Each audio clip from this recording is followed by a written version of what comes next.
Welcome, everybody. It's Man Six Adventure with myself, Brad Fanshaw, and Dave Marek right over there, which is probably wrong because when I point that way later on, it shows that I'm pointing that way. So there's Dave. And hey, sometimes Billy F. Gibbons from ZZ Top joins us. And you know what? Heather is back in the States, and who knows? Who knows what might happen, right? Yeah. Back from the more the merrier. So, but anyways, I want to start right off. Okay. Get things moving ahead. And drink. I'm going to put on my spectacles because I'm going to make a spectacle, Dave. And we're going to start out with my cocktail. You know what we call that, don't you? Drink of the day. Hey! All right, I'm going to do this then. There you go. And it's right here. Look at that tasty little drink. Is that You can see that the glass has a nice effervescence to it. And if I tilt it a little, maybe you can see it has a large rock. We've got the large rock going on in there, and it's melting fast. But what we have is our midsummer cocktail. And that's what I'm calling it, our midsummer cocktail. Now, you can use any kind of berries. I use strawberries. But, Dave, are you ready for this? Because this is... You ready? Yeah. Okay. So you entertaining yourself there. But we have none other than cognac. Cognac. Okay? Cognac the barbarian. Vodka. Okay, I know that. And we have a little bit of ginger beer in there. Oh, nice. So it's a little bit of a take on a Moscow Mule, but a little bit of a Californiized version. We muddle the berries, and then we mix everything up. We shake it with ice, then strain it over a large rock, and then add a little bit of that. Means ice, right? A large. Pardon me? Yeah, not a rock, but large ice rock. Well, I call it a large rock. yeah. Don't go out to your garden and get a rock. So let's see here. We're gonna. All right, I'm gonna have some. What's amazing about this cocktail is it has all of that liquor, and a lot of it, by the way. Yes, it does. It's very generous in its portions, but you don't taste it. Well, and that's what's dangerous on a hot summer day. I just want you to know I skipped the strawberry part. I'm just throwing it out there. You know, Dave, on a hot summer night, this would be good. Sitting out by the pool, out by the ocean, sitting on a boat. There you go. Have another drink. So we're going to call it Midsummer Nightmare. Is that what's going on? Right there. So we will, as always, we will put that recipe for the midsummer cocktail on our website. And that way you can make it, you can taste it, and you can watch me enjoy it throughout the whole show. Me too. Hey, cool. Can you hear me still, Brad? Yeah, I can hear you still, Brad. Are you recording? I am recording. Okay, just making sure. I know. Hey, you know, Brad and his... I just want, we can air our dirty laundry to all of you listeners because, No, they already know. If they listen to any of my other shows, it's happened. You know, it's one of those things where Zoom is fantastic, except for when you forget to hit the record button. That's when you run into problems. But, hey, so just to remind everybody, Man Seeks Adventure is all about cars, bars, eats, adventure, travel, and just everything that we can turn you on to. And Dave, one of the problems is there's not a lot of travel. No. Restaurants and bars are closed. I did travel, and it was quite the experience. So You flew to Ohio, right? Yes, I did. How was that? It was interesting because the amount of preparation and control, and so I flew Delta because that's my airline, and they sat, like, for instance, in the up front deck, there was me, and then another row over there had someone, and so we were spaced apart pretty good. And in the back, for sure, no center seats, and then like every other row ish. And it was they did pretty good. And then they give you snacks in a bag, and they give you a ton of Purell and stuff to clean off. And it was, you got to wear the mask the whole time, which I can't believe I did, but I did until I got to Atlanta. And then I landed in Atlanta, and that was the connection. And I walked off the plane, and directly across, I can't help it, there's this barbecue bar, and I was like, oh, and literally packed, just packed. Nobody wearing masks, nothing. So what did Dave do? Well, I had to at least have a beer, so I went in. But literally, it was the opposite of what the airline flight was.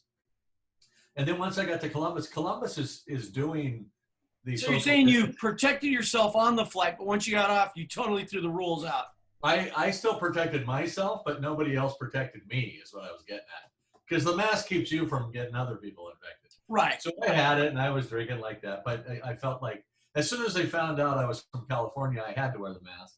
But literally in Ohio, they're doing a lot of open air eating, which is cool. But they are, as our work, we're totally COVID careful. We're wearing masks, we're social distancing, but out and about, nobody.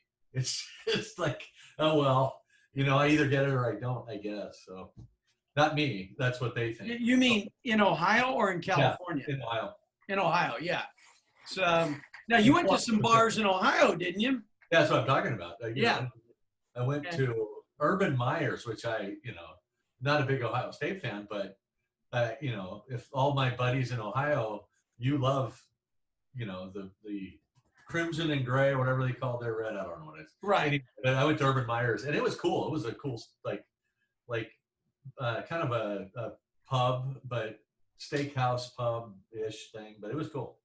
Well, what our friends in the liquor industry and spirits industry that own bars, restaurants, everything, they're all just suffering because now everything's closing back down. And even in Vegas, as we're recording this, Vegas last night at midnight closed down all of their bars that don't serve food. And I had to drive home. Vegas and Reno. Vegas and Reno. Yeah, you had to leave town, right? I had to leave and get back here because what's the point? But it's with the Frankie's Tiki Room is like shut down. Like crap. Yeah, and we're seeing it Texas, Arizona, but I've spoke to people in Vegas that I know, and they're just it's killing. There's nothing. Even when they're open, it's not like Vegas, Well, my route, Brad, and I have two of my route, the Park Bar and Grill and Rockies, have closed permanently. Oh, really? Yeah. That's happening more and more, Dave. Yeah. I'm sorry, friends. I'm not coming back. We're closing for good. Yeah. And restaurants, it's like here, I drive home last night and all the restaurants have set up tents in their parking lots because they can only have outdoor seating. But it's actually kind of cool, the easy out. Oh, it's cool, but you look at it, it's costing them more. Oh, yeah. They're making less. Yeah. And we're just seeing a lot of this where nobody really knows where it's going to happen. It's, what's going to happen, what's going to go on. So we've got to just do what we can to keep people happy, keep their spirits up. I'm in. Dave, along that lines, have you run across anything that is difficult to buy right now? No. And I know at first it was toilet paper. There was like that crazy, so there's warehouses full of toilet paper waiting to be used. Not really. I tried to find Touch It Safe, and I would buy those if I could find them. I like you. Yes, everyone should have Touch It Safe finger protection. But at touchitsafe.com. The thing is that there's still a lot of things. One thing in particular was, I'm a free weight guy. I don't go to the gym. I work out at home or at the office. And since that's all I've been doing is going to the office, going home practically, I decided to double up and have a set at home and a set at the office. Well, you can't find free weights anywhere. Really? Because No, everybody. I went everywhere. And then I started talking to some other people. It's because everybody's been working out at home, not going to the gym. So they went and bought free weights. And finally, I went to Walmart because they normally used to have this huge aisle of everything you needed. And it's empty. And I asked the guy, I go, are you ever getting these back in? He goes, I have no idea. He goes, we sold out of everything we had. And he goes, nothing's coming in from our suppliers. Wow. So I don't know, probably all coming from overseas and hasn't been coming in. But and you know, if it's in a warehouse somewhere, they have to have people in the warehouse to work. And right. They're home, and you know, it's a you kind of have to stock up and prepare for the apocalypse. But the other items, don't go looking for any kitchen utensils or appliances. They don't exist. Yeah, that refrigerator takes 3 months to get or something like that. Yeah, well, my wife, I forget now what it was. She had me running around looking for. Charlotte. Yeah, and I went to these, like Target. I went to Williams-Sonoma, whatever, and they are wiped clean. And they don't know when they're getting replenishment. And the other thing is caffeine-free drinks. I don't drink them, but my wife, again, she does. They don't exist. You can't find caffeine-free. So what is that? Coke-free or Coke? I mean, iced tea. Pardon me? You get iced tea with no caffeine in it, can't you? Yeah, but it's hard to find pretty much anything. Yeah. And then finally, it's certain like low-fat Jif peanut butter or something like that. So I started diving into this, going, what is going on here? Yeah, why? And I found an article, and what they said is that because so many more people are at home, they're cooking at home. Of course, they went out and bought appliances. They bought the utensils. Yeah, but the problem with things like caffeine-free Diet Coke, low-fat Jif peanut butter, things like that, is that the manufacturers have said our capacity is peaked out. So they've got to decide, okay, do we put more Diet Coke on the shelf, which outsells caffeine-free 5 to 1? Yeah. So they've just curtailed some of that. Right. Same with like low-fat peanut butter. Yeah. We only have so many workers, we're going to make those. Yeah. That widget is going to be, that's going to sell. So just, sorry. Exactly. So it's amazing. We're realizing so many things about society and so many things that we just took for granted. Yeah. Just took for granted. Well, the beef scare, I thought, wow, how come you can't order a roast beef sandwich on the Subway app? And you can't, by the way. But then you go in there and they have it. And I thought, somebody just put the app. Yeah, it's the weirdest thing. It's just weird things like that I noticed. But why can't I get this if I can get everything else? But anyway, I haven't really found anything that I'm wanting for. You haven't looked for anything yet. I haven't really, because I'm always like stocked up, or I guess, I don't know. I'm looking around going, what am I missing? But yeah, no, I'm okay. Yeah. And you talk about the beef scare where things are getting, it's still hard to find, everything in quantity. But I remember mad cow disease? Yeah, I had it. I remember that. I remember I was quite literally in Heathrow Airport eating a quarter pounder with cheese and watching CNN on the monitor in the Heathrow Airport, and they come on. England has discovered mad cow disease. Nice. They're pulling all the meat off the shelves, and I'm going, do I finish this? Well, you know what, though? That was beef, Brad, and I'm pretty sure that burger you had wasn't. Yeah. I went ahead and finished it, and just proves, you can live through mad cow disease. Yeah, and so you're immune to this now because you had mad cow. Maybe. Yeah, I haven't really found anything other than the bars aren't open. That's what I can't get. I know. Like, damn it. Prisoners always say the same thing. Yeah, exactly. The bars aren't open. About something else. But, yeah. except for in California, they're letting all the prisoners out. But so what do you think of the mask controversy? Since you've been living it, I've been living it. Masks, yes or no, Dave? Yes. Just I do agree. it.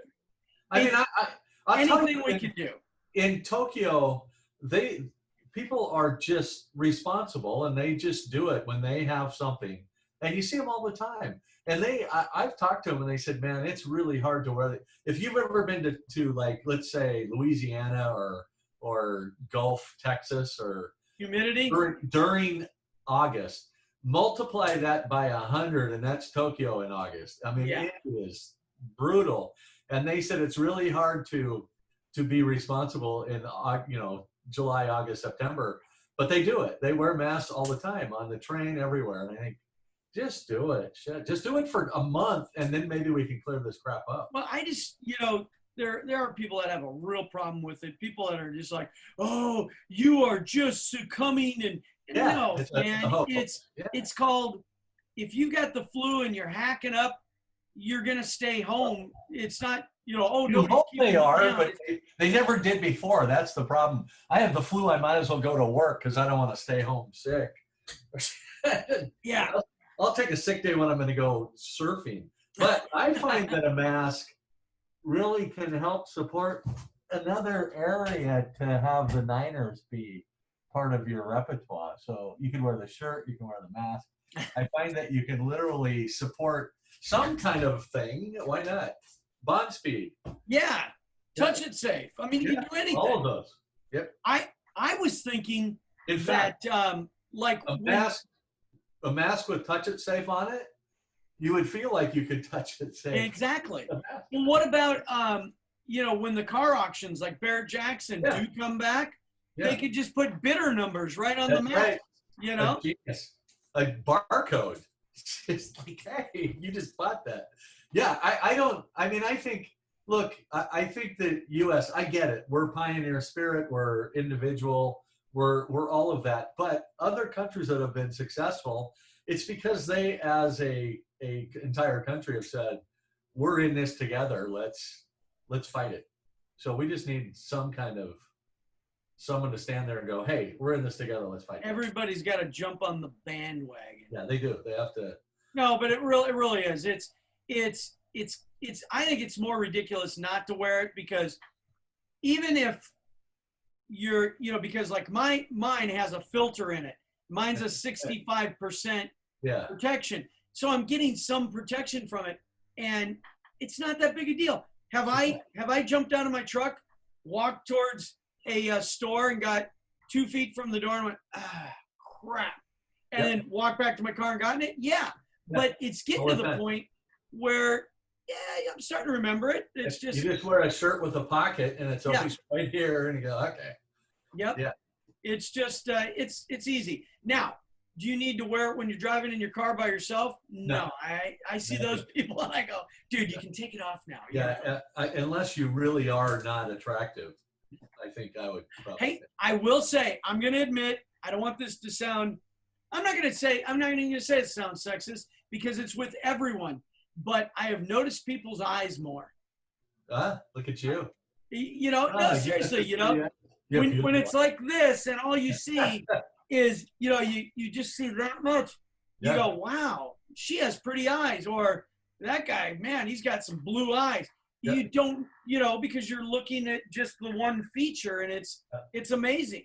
And, I had a lady walk up to me and go, wow, with that mask on, I realize how wrinkled your eyes are. You're really old, right? You must laugh a lot. Yeah. So, I did have somebody come up to me. I had on a mask, and they said, you look really different with that mask on. And I said, well, I think everybody does. And then he went, oh, wait, you don't have your blue sunglasses on. And he goes, I'm just used to seeing you with your blue sunglasses on. There we go. But speaking of blue sunglasses, if you want to purchase a pair. Not yet. Our supply chain got curtailed. Yeah, that's true. So I think it's honestly, it's like, take me. I wear glasses. And I actually could probably pass the driving test without them. But I use them as a fashion statement, and they're great. I mean, I want to see clarity and stuff. But you know me, Brad. I've got 10,000 pairs of glasses. Yeah, you got a shade for every shade. Yeah, so I look at the mask as kind of an extension of that. That I'm going to accessorize my watch and my glasses and my mask to match whatever I'm doing. I've already seen people with Yeah. you know the same fabric shirt as their mask, and Exactly. you know. No, it's embrace it, you know? Yeah. I have not been able to figure out how to machine them out of billet. People tell me That'd be awesome. they won't work as effective. They'll work effectively, but the people won't be able to breathe. So That's awesome though, because then you'd look like a knight of the round table. You could flip down exactly. Hey, Hey, those everywhere. there you go. We'll make entire helmets. That's right. So, but have you been doing anything, Dave? I've been barbecuing a lot more. How about you? I always did. So I mean, I did too, but I'm doing it even more. I don't know that I upped the amount of how much I've done it because I'm still going to work. So it's a little different. I'm going to the office. I quit working. I decided that it's not my deal anymore. I should do that. But yeah, anyway, so I'm still like, you know, and then I come home on the weekend and find stuff to sell on eBay. Well, we talked about that. Yeah. But let's get it. Let's dive deep into that a minute, but I just want to show you. Ah, look at that. That was last weekend right there. Yeah. And got my grill mat. Do you use grill mats at all? No, I don't. I just go right on, grill it. Okay. Like You know what? They are the best thing. They're cool. I know. They're especially with vegetables and stuff. But. Michael Anthony turned me on to those. Yeah. And for those of you that don't know what they are, they're a composite mat that goes right on top of your grill. What I'll do is I'll do a quick sear of the meat to get the lines, and then I'll put them on. But what I found is that they prevent the flame ups. They give you a more even grilling, and I really dig them. I like them. And it's basically making a frying pan. Well, but you still get those smoky flavors encapsulated. But that's what it does. I can tell you the first time I bought some grilling pan for the barbecue for like vegetables and stuff, and I piled all the vegetables on it. It was a metal one from Williams-Sonoma or something. Right. And it had handles like that, and it's just aluminum. So I threw it on there, and I'm cooking steaks, and I went, "Oh shit, those are ready!" And I put like that. So I learned my lesson from that. No, it was really bad. I was like, "Oops, put some aloe on that." Yeah, no, I'm a little worse than that. Yeah, these are the first degree. I gotta go get skin wrapped. Barbecuing. That was totally me seeking adventure. I thought, I wonder what this will feel like. Yeah, it was really stupid. So let's talk about how we have been discovering. Yes. In this pandemic, eBay income. We've been discovering trading and Poshmark. Yeah. And so tell us what you've been doing. Well, I literally decided to reorganize my garage and clean it out and do stuff. You know, you're kind of looking around for projects going, well, I'll attack this room, I'll attack that room. So the garage seemed logical. So I wanted to put a new door on it. That's how it all started. Not the big garage door, but it always starts like that. And it did. And I was like, shit, I got to move shit out of there so they can work on it. And I thought, maybe I'll redo this wall. And so then I started going through stuff going, I got a load of crap, man. So I thought, I had dabbled before with going on eBay and trying to sell something. And it's like nobody ever looked at what you were selling. It's just like, I would put stuff up, go, this is really cool. And then there was nobody, one bid or one look. So it's been a long time. So I took all this stuff, kind of inventory, and shit, I don't need this stuff. So I just went, let me do a test. And I did like 20 items. And they all sold that day. I mean, I literally didn't even, it wasn't even an auction. I put them up and people went, shit, I'm taking that. I was like, now, what kind of items were these? I had model car kits and electronics. I was surprised at the electronics. I kept going, how am I going to get rid of this shit? And literally, I had like Mac Minis. I had like 3 of them. I had all kinds of stuff. And people are just like grabbing them. And I'm like, holy crap. So then I start looking for more stuff. So I go through the garage and I'm going through boxes. And pretty soon I feel so liberated because I'm cleaning stuff out. And this is what we talked about. I'm cleaning stuff out. And then I feel like I was just going to throw it away and I'm making money on it. And some people told me, they go, you know, eBay takes like 10% or 8%, whatever. And I go, I don't give a shit. It's 10% of nothing that I was going to throw away. So, Right. So I'm literally, right now, I can tell you, I started to number them because I was like adding so much stuff. So I made a numbering system and I'm at like 225 now, things I've sold. Sold? I sold 225. Wow. Yeah, I know. And then keep going. And it's like a little factory. Where do we find you on eBay? What's your handle? Art Center Dave. Art Center Dave. I'm gonna have to check that out. Model car stuff, and it's mostly gone. I'm running out because it's mostly done now. And I'm like, you know, I'll still do some random stuff, and then I found I had stuff in there. You know, when you're selling things like electronics or model car kits, whatever, like I had like some really cool like TVs or stuff like that. But I had put the cord somewhere to be safe.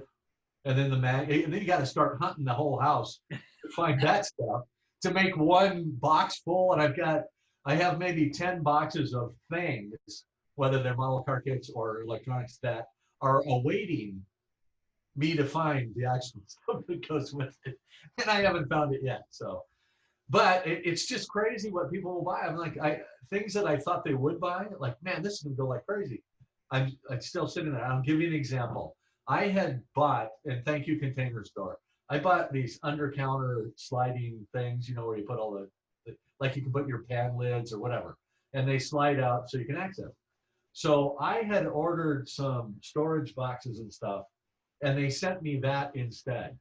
And it came, and it's a big box, and I go, this is really nice, but you sent me the wrong stuff. It's not what I ordered, yeah. I was getting like plastic boxes that you put stuff in. And they went, oh, yeah, that's bad. And I said, well, how do I send this back? And she goes, you know what? With COVID and everything, just keep it. So I had that box. And I went, what am I going to do with that? I'll sell it on eBay. So it was like 80 bucks. I sold it for 20 bucks and nobody would buy it. They still haven't bought it. It's like you could get a brand new one that was shipped in a box that hasn't even been opened for 20 bucks and nobody's biting. They just won't buy it. And I was like, what the hell? So I've been doing eBay for years, and because I have so much junk. As you know, I have a warehouse in Arizona. I have one in, you know, here and one at my house, and, you know, closets. You have what I have. Every auto show, every like trade show, you get this stuff. And I'm with you on that. The stuff that I go, oh my God, somebody's gonna want this, and I can't get a bid on it. Okay. And then I put something up that I think, I don't know, I'll put it up. I don't know if it'll be, boom, it's gone like immediately, you know? It's like, I'll give you an example. And this is probably something you would have wanted, Dave. No, the other day. I'm selling, not buying. Well, that's what I said. I may not want to go to Art Center Dave because I'm liquidating. But I have boxes of literature, okay? Some of them are really, for a car collector, excuse me, the press kits from like the original ZR1 Corvette. If a guy has a ZR1 Corvette, he would want that slip-sleeved, you know, book with all the original 35 millimeter slides and all that. So I have that kind of stuff. But I also have things from over the years of being in all these different industries. And the other day I pull out a catalog from 2005 and I go, nobody's gonna want that. And I went to throw it away and I go, well, I'll check eBay first. And it was a catalog from a tiki company that makes tiki mugs. And it was a really cool catalog, but it showed I would do that. Of course I would buy that. Exactly, that's what I'm saying. And I look, and they're mugs, because I used to carry them in my mail order catalog years ago that I had, and so that's why I had their catalogs. The mugs are going for phenomenal prices now. Well, I thought, well, I don't know, but I look on there, people are buying the catalogs. So I put it up. It literally went up. I walked the other room, came back, and it was sold for my asking price. And it was a little catalog this big, and it went for $25 plus shipping. And I was like, it's crazy. I love having money sitting around. Well, and I literally said, I'm going to, I don't want to give it away, but nobody will hear it before I'm done with everything I'm selling. I literally, for the buy it now price, for the opening bid price, I put that instead of 99 cents, or they recommend do like $4. I put how much I want for it. Exactly. That's what I do. Like $2. And then for the buy it now, I do like $40. And if somebody buys it, that's cool. But the cheapest I'm gonna get is what I really want for it. And they're buying it for the buy it now. I'm like, holy crap. Yeah. No, it's great. But it's awesome. But it goes back to the old adage of one man's trash is another man's treasure. That's right. No question. We have a lot of stuff behind us, and you know, you can only have so much, and at a point you realize that, you know, maybe I'll let this go live with somebody else, which I discovered Poshmark. Now, I thought Poshmark was just women's clothing and women's cosmetics. Because posh. And I discovered that it was also men's. Oh my God. The first thing, I had this ginormous, like, plastic bin full of jeans that I, you know, I have so many jeans. I would not want to add up how much I've spent on jeans in my lifetime. Me too. And Crazy. expensive jeans, cheap jeans, you know. Right. But there again, the same thing. I had jeans that were tore and ripped, and you know, it's all in marketing, right, Dave? I put them up as distressed jeans, naturally distressed. That's right. You can go to the store and buy them, and they're machine distressed. No, mine were naturally distressed. Yeah. I have been selling all of those, and you know, the Levi's jeans. I had a bunch of Lucky jeans; those flew off the shelf. I'm putting like these jeans stood next to Billy Gibbons. You know what? That's a great idea. I never even thought of that. Michael Anthony touched these jeans accidentally. You know what's funny though? A lot of the guys that are buying my jeans are musicians, because I go and look at their profile and they're like musicians, and I go, "Whoa, they got to walk on stage with their you know, distressed jeans." They're all torn. There you go. But no, we're discovering that there's a marketplace. Yeah, we used to go to Out of the Closet Goodwill, and I still do that. You know, I want to donate clothes, but it's kind of like, you know, you get the write-off, but this is kind of fun, and it's kind of infectious, and it's something to do during this. Holy shit, what are we going to do all weekend with no bars? Well, I'll tell you something else. Goodwill's not taking everything. They are. I tried to take some things to Goodwill recently, and they wouldn't take it. That's correct. And I said, why not? And they said, because of COVID. And I go, so you're taking that bin that guy in front of me is dropping off of all these old clothes that people have had on their body. Yeah. But you won't take this exercise bicycle and this computer and this. I had a lockbox that had $100,000 in it, and he said, no, cash is one of the dirtiest items. And that's the Nigerian kid where he says, I can't get this guy to take the $1 million I'm trying to give him. Yeah. So Dave, I've got a new little thing I wanted to try. Okay. And it's celebrities, people. It's just a quick little review of them. Okay. And I chose for the very first one a 2-minute look at Ryan Rodney Reynolds, Triple R. You know who he is? Ryan Reynolds. No, Ryan Rodney Reynolds. Okay, Ryan Reynolds, the actor. Yes, actor, producer, entrepreneur. Now he's 43 years old. He was born in 76.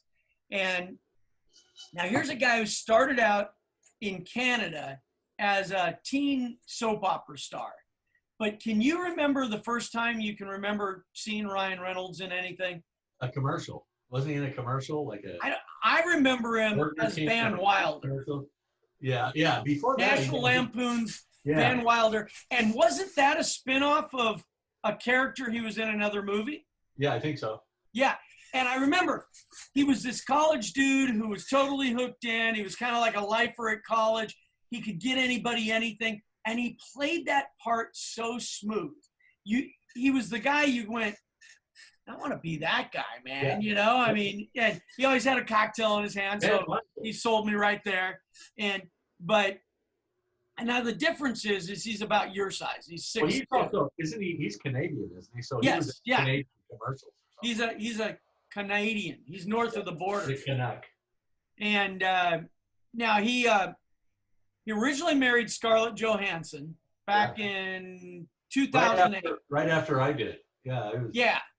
And he was only with her till 2011, and that was done, and immediately turned around and married Blake Lively in 2012. Because they're still married. He's got 2 kids. Yeah, they were in Green Lantern together. That's why. Is that what they were in? Yeah, I think so. But where do we know him the best for? Deadpool. Which is, I love Deadpool. I mean, are you with me on that? Yeah, well, dude, it was awesome. Are you a fan of Deadpool? It's the best. I guess I should be going, are you a fan of Deadpool? Or like this. Yeah. I'll tell you. Are you a fan of Deadpool? I will. Here's some homework for you and everybody out there. Is his Deadpool character, or you could say his character, what was the proposal? When she had to go back, ironically, she had to bring her assistant with her. Well, yeah. Well, she needed to get married, and she made him marry her. And because she was from Canada, right? She was from Canada. It's totally irony. Yeah. Anyway, if you go, even in that one, but if you go and watch the first Blade with Wesley Snipes, I'm pretty sure it's the first Blade that he's in. Ryan Reynolds is in there, and he plays Deadpool as the sidekick to Wesley Snipes. He's funnier than shit, and he's totally wry, and it's the same guy. He just plays himself. Well, Van Wilder is the same guy. He's just not a superhero. He's a college hero. And then in the, they're fighting vampires, so he's totally, wielding swords and stuff. But I swear to God, it's the same dialogue, everything. What about? Great. Have you seen his new Netflix 6 Underground? I have. And I watched it. The last time I went to Tokyo, I watched it there because when I was in Tokyo was the typhoon scare where we had the big giant one. So we all had to sit inside. I remember that, my hotel room for the whole day. So I watched that. I was like, okay, this seems cool. I liked it. I did too, yeah. Really cool filming. Yeah, I know. I love Ryan Reynolds. I do too. And not only that, on top of everything, he has a gin company. Yeah, well, there you go. I mean, truth be told, that's why we really like him. Aviation, American Gin, and what I read up was that his whole thing was that he really got into the whole scene of prohibition and when things were being made at home. Yeah. No, it's great. It's juniper trees on his own, all that shit. No, he did. It's like deep into it. I love it. And he got introduced to that whole summer gin, and it kind of stuck with him, and he started getting into the whole prohibition cocktails and everything like that. And so it's cool. We should try and reach out to him, have him on the show because it's cool. But that's it. It's 2 minutes with Ryan Reynolds, and just give you a little bit of him. If there's somebody you want us to profile, talk about, tell us, and we'll maybe come up. So speaking of movies and like that, what have you watched lately? I am just finished watching Midway. And I will tell you, I'm a super, super, super history fan. I mean, I wanted to be a history for all that stuff. And I just devour that stuff. So I've been, through the original Midway with Charlton Heston and everybody was in that movie. Henry Fonda, everybody. And I liked it, but they used actual footage from Midway, and they cut it in and out. And then you go through a bunch of The Longest Day, of course, is epic from a war movie, and Saving Private Ryan, it is probably the benchmark. So you go through these movies like Pearl Harbor with Michael Bay, who, by the way, graduated when I did at Art Center. But it's just, there's something about it that was kind of cheesy, and it just didn't get to me. So I watched Midway, and it was epic. It was good. The story. And where did you watch it? On I what watched medium? it in my living room. No, but I mean, was it on Netflix? Who? Oh no! I watched it on Apple.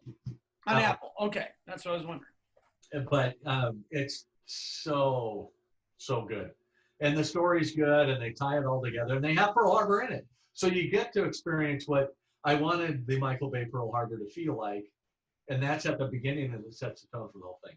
I have watched it. So I'm on that theme because I watched this movie about Archimedes' formula, and it's going to be hard to explain because I can't remember the Japanese name, but it's a Japanese movie. And it's literally about the Navy wanted to build the Yamato, and, you know, the most expensive battleship ever built. And they were lying about how much it cost. So the Yamamoto, who was the architect of Pearl Harbor, he didn't build buildings. He was the architect of the attack on Pearl Harbor. Anyway, he was the admiral in the Japanese Navy, and he knew something was hinky. So he found this guy, which is totally fictional, but this guy's like a mathematical genius from the university, and he's funnier than shit, the kid.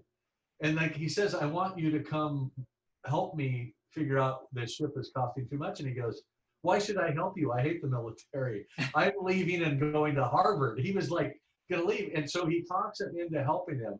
And just all the way through it, subtitled. But the guy that plays the kid and the guy that plays Yamamoto are so great that I recommend it to everybody. So if you just hunt Japanese movie Archimedes, you'll find it. Archimedes formula. Yeah. So the displacement of fluid, the whole. It's more or less the space. Yeah, how much space you can have. So how much space? And the displacement of fluid is from a boat, but you can use it on buildings or things like that. Right. And he finds out that, you know, how much steel they're using. That's how much it costs. And he makes this formula where they can name a ship, and he can tell you how much it costs by how big it is. So but the kid's like a genius. But when they first meet, they're at a geisha house, Yamamoto and his other admirals, and they ask for geishas, and the madam says, we don't have any, they're all being used. And he goes, what are you talking about? They walk down, and this kid is in a room with like 20 geishas, and he paid for all of them for that night. And he's like 20, and it's so good. I'm like, he hogged the whole thing. He hogged them all, and that's when you first meet him. You're like, oh my God, this is so great. Have you watched on Netflix? Have you watched Shooter? I've watched Shooter, the series with Ryan Felipe. Yeah. I mean, I started that early and watched all the way through. I loved it. I watched it early when it first came out, and then I just watched it again, the whole 3 seasons. And what was great, it was one of those where I realized more, you know, the second time through. Right. And it was worth it. It was worth it. I thought, I liked the fact that at first I wasn't keen on it, that they recreated the Mark Wahlberg story of Shooter. They redid that whole thing with it, like, you know, framing him and that. But it was done so well, I loved it. I thought it was cool. Yeah, it was good. And Ryan Phillippe did a really good job in it. He was great. Everybody in that cast was great, I thought. Yeah. And then I'm in the middle of Jack Ryan's second season, and I don't want it to end, so I'm not watching it. And then I'm doing. You know what? Don't you hate when you dive into one of these series on a Netflix or on, you know, wherever, Amazon, you watch them all, and you don't want it to end? You're like, oh damn it, it's gonna end. And then it's like there was the one show that they just announced is not coming back, so we're never going to see how it wraps up. What happened? The one I'm slipping on the name, but it was based down in the Ozarks. Ozark. Was it Ozark? Yeah. I knew that. I was just telling you. No, but I love that show, and it. No, that's great. But it's not coming back. So what's going to happen, man? I think that they've done this before, where people will write in or call in and say, bring it back. So they'll maybe one of the other, because Netflix, they compile, you know, a lot of studios do it. So hopefully somebody will pick that up. Yeah. But it would be a great one. you know me, I'm pretty eccentric. I literally am really disciplined about when I'm in a certain place, I watch that. You know, the gym in Japan, I watch certain show. I always do that. So I've been really good about one episode a week to not finish too fast. I'm like, shit, I don't want this to end. So then I end up watching documentaries and stuff in between so I can distract myself. Speaking of which, Netflix brought back Unsolved Mysteries. Oh yeah, and it's the biggest. It's their highest rated show. And it was funny because we were at a Hollywood party, and this goes back to like maybe 2000 or something like that, the year 2000. And I know it was quite a long time ago. And Robert Stack, who hosted the original Unsolved Mysteries, and everything in that show, for those of you who don't know, he would always go, and it's an unsolved mystery. So I kid you not, we're at this Hollywood fundraiser, and there were all kinds of people there that night. And my wife Charlotte, she's not as outgoing as you and I are. She's a little quieter. Who is, Brad? She's very conversational, but she's not the person who starts the conversation. She doesn't, but she likes one-on-one conversation. She's not like multinational. Yes. She's like, let's have a deep conversation. We are standing there waiting with the chef, and Robert Stack walked up behind her, and he goes, "Excuse me, miss." And she goes, "Yes." And she goes, I turned around, and he was standing there, and she goes, "He was a lot shorter than I thought he'd be." And I go, "Okay." And she goes, "But he asked me, do you know what they're serving?" And she said, I turned to him and I couldn't resist. I went, "It's unsolved mystery." And I went, "You did not." And she goes, "I did." And she goes, afterwards, I thought, he's probably heard that a million times. I bet he hasn't. That's too clever. I bet he hasn't. That's good. I would have said that. And you have to. Yeah. And later that evening, Monty Hall from Let's Make a Deal. Hey, let's make a deal. Yeah. He walked up to her, and I forget, he asked her something, and I said, "You didn't say let's make a deal, did you?" And she goes, "No, I didn't," but it was hilarious because he didn't come up and say, "Where's the bathroom?" And she said, "Door number 3. You know what? I actually think he did ask her, like, "Hey, do you know where the restrooms are?" or something. Yeah, door number 3.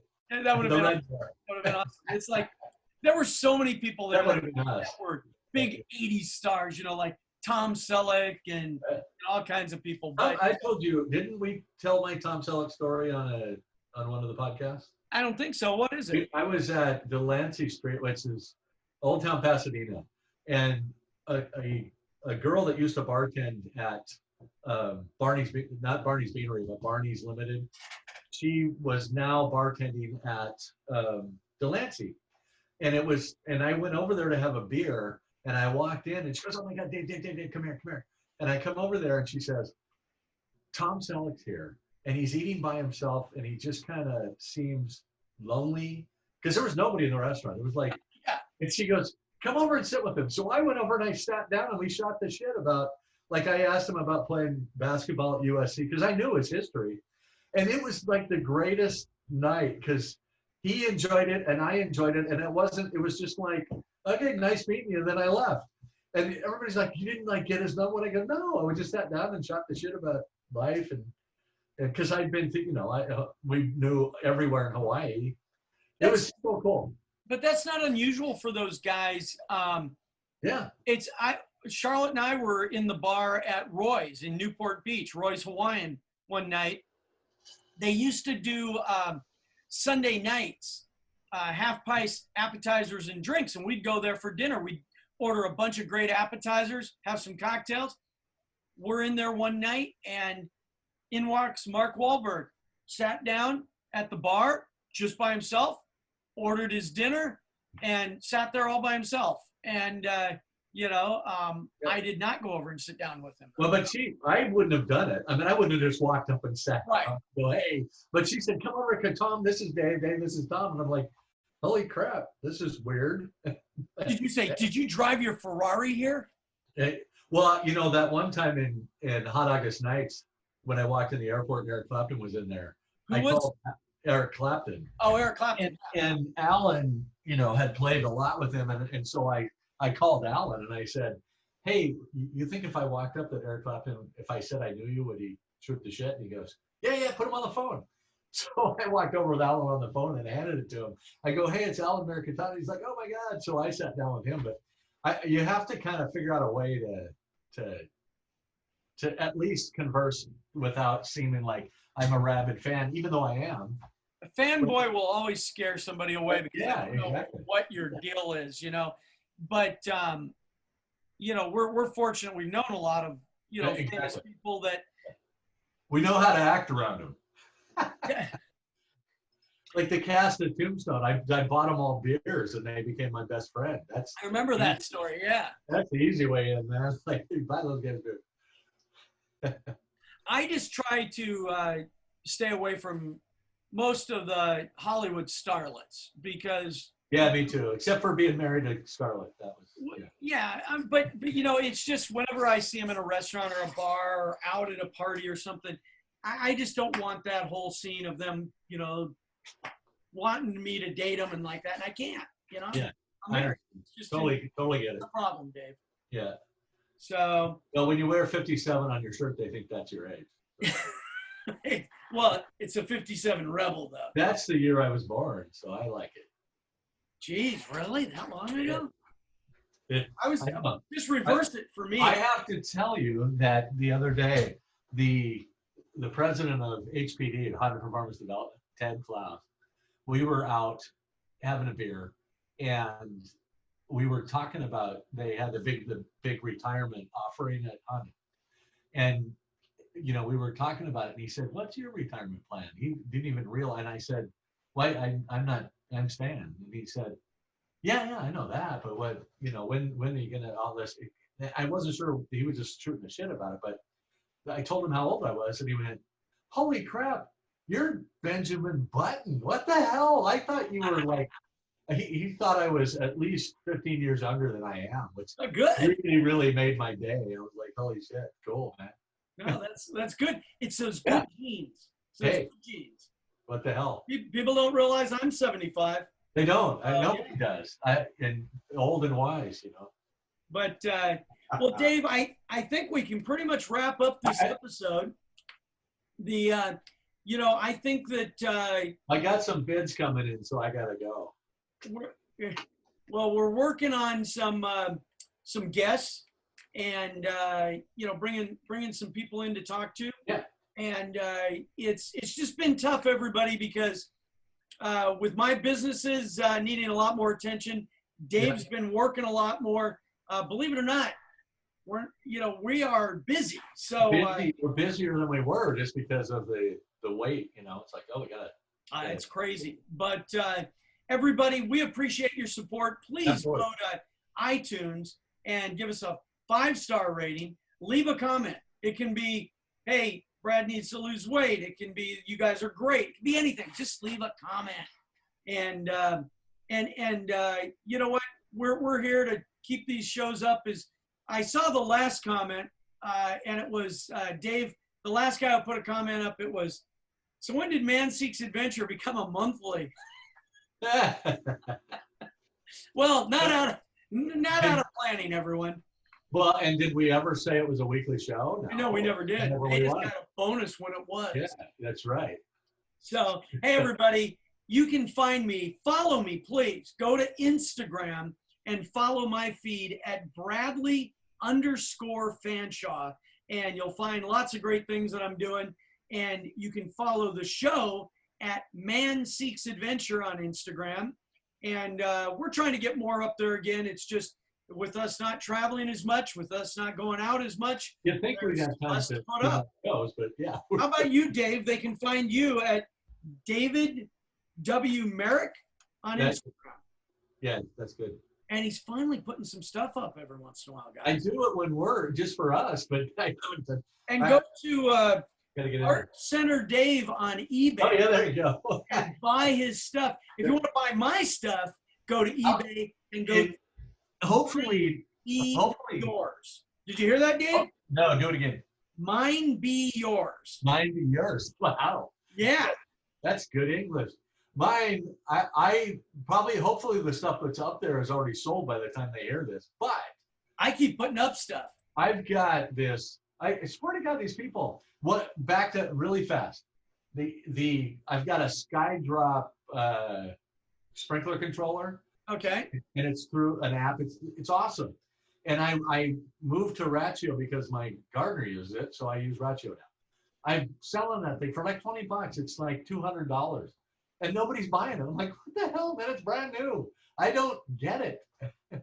Because the people that are looking for that are not on eBay, probably. I mean, that's it. I might have to look at that and buy it from you, but I'm telling you, it's like, what the hell, man?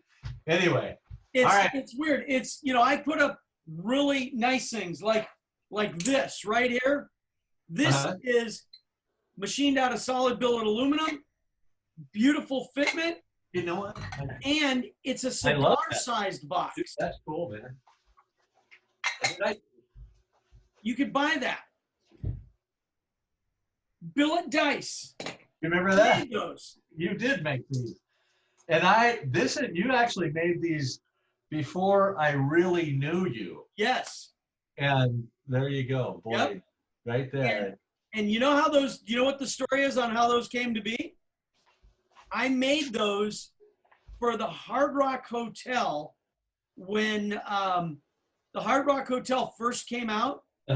When I was helping develop that, Floric, who's been on the show, we were coming up with cool little things like billet aluminum cigar boxes and things. And we made those dice. We machined them with the Hard Rock logo on them. Threw them in the to go in the store.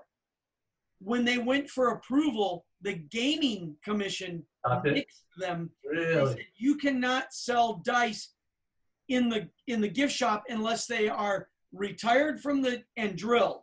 You know? And they said because it's just a no-no.